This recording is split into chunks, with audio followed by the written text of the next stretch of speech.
Estamos chegando até você com a série Restaurando o Princípio da Honra. E hoje eu quero falar um pouquinho com você justamente sobre o contrário, não é? Assim como a honra abre portas, a desonra também fecham as portas. A desonra fecha a porta para a nossa vida em todas as áreas, não é mesmo? Quem sabe aí você não consegue aí ouvir até mesmo falar de honra, né? Tem gente que tem dificuldade de falar sobre honra, de falar que é necessário honrar pessoas, né? Talvez porque você nasceu, cresceu, se desenvolveu num ambiente de desonra. Talvez você pode ter sido criado por um pai ou por uma mãe que desonrou você, não é? Quem sabe a educação e a criação que você teve fez com que você realmente criasse aí até mesmo, né, esse ódio e essa raiva por um princípio tão poderoso que é honrar pessoas. E tem gente que não gosta nem de falar em honra, não tem esse negócio de honrar, não, para mim não tem esse negócio de honrar, não é mesmo? Mas, querido, nós precisamos entender e pensar, por que eu estou pensando assim? Por que eu não gosto de honrar pessoas, não é mesmo? Então, muitas vezes, nós temos que ver qual a nossa raiz, qual o ambiente que fomos educados, criados, pessoas que, por exemplo, foram, desonrados aí na infância, onde sofreram abusos, né, por pessoas de autoridade, não é mesmo? Ela cresceu, ela foi criada aí, sofrendo muitas vezes assédios, às vezes abuso psicológico, palavras de baixo escalão, palavras que não edificaram aí o homem emocional, a mulher emocional, espiritual, não é? Foi uma criança que foi criado aí totalmente num ambiente conturbado. Ele viu o pai desonrar a mãe, ela viu, quem sabe, a mãe desonrar o pai, né? E cresceu num ambiente totalmente de desonra. Então essa pessoa aí, né, cresceu e aí vai ter dificuldades mesmo de honrar. Precisa ser curado para depois praticar um princípio como esse, né?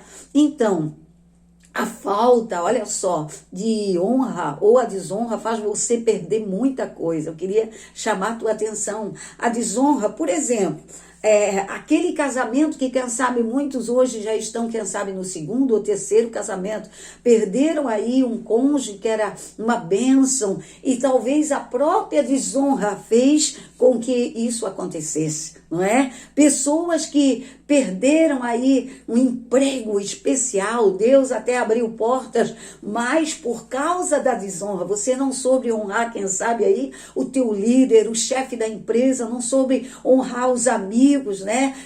Os colegas de trabalho, e você acaba perdendo aí, que você perdeu aí esse emprego, ou até mesmo uma empresa, né? Então, a desonra faz você perder em todas as áreas e todos os níveis, presta atenção, né? Quem sabe você perdeu aquele filho que você amava, aquela filha que você amava, você perdeu para as drogas, para a prostituição, e às vezes é porque você não honrou, né? Aquilo que a gente não honra, a gente acaba perdendo, não é mesmo?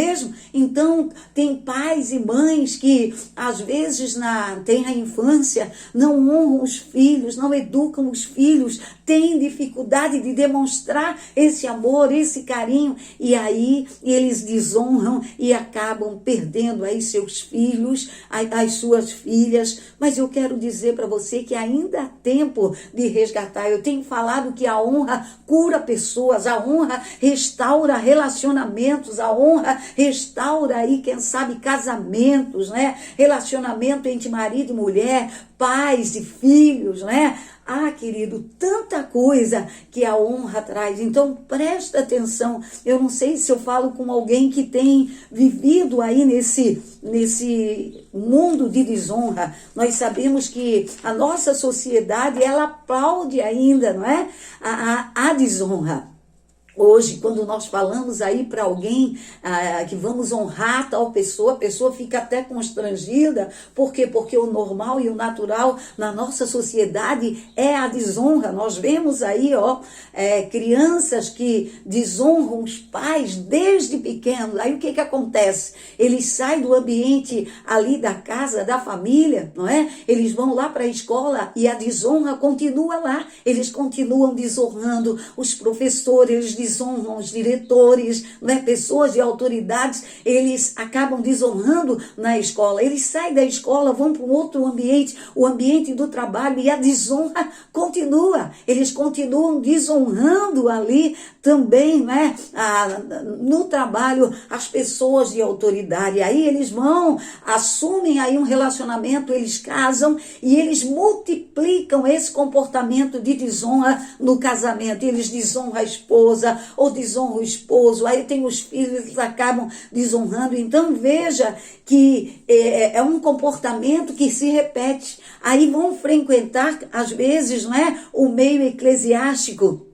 A desonra acompanha, porque quando eu não aprendo um princípio numa área, essa quebra de princípio me acompanha, e aonde eu vou, o ambiente que eu vou, eu repito o mesmo comportamento, eu repito a mesma quebra de princípio. E aí, muitas vezes, nós vamos para uma igreja e a desonra nos acompanha. Aí eu não honro meu líder, eu não honro meu pastor, eu não honro os irmãos que estão ali em volta de mim, que estão no mesmo nível que eu acabo desonrando as pessoas que estão abaixo de mim também. Então, querido, presta atenção, porque a desonra é algo terrível. Eu quero dizer para você, o mundo aí, ele está apoiando a desonra, o sistema diz que você não precisa honrar, o sistema, e muitas vezes dentro da própria igreja, pessoas se levantam dizendo que isso é bobagem, que isso não é necessidade, não é? Mas eu quero dizer para você, como pastor, eu quero dizer, a honra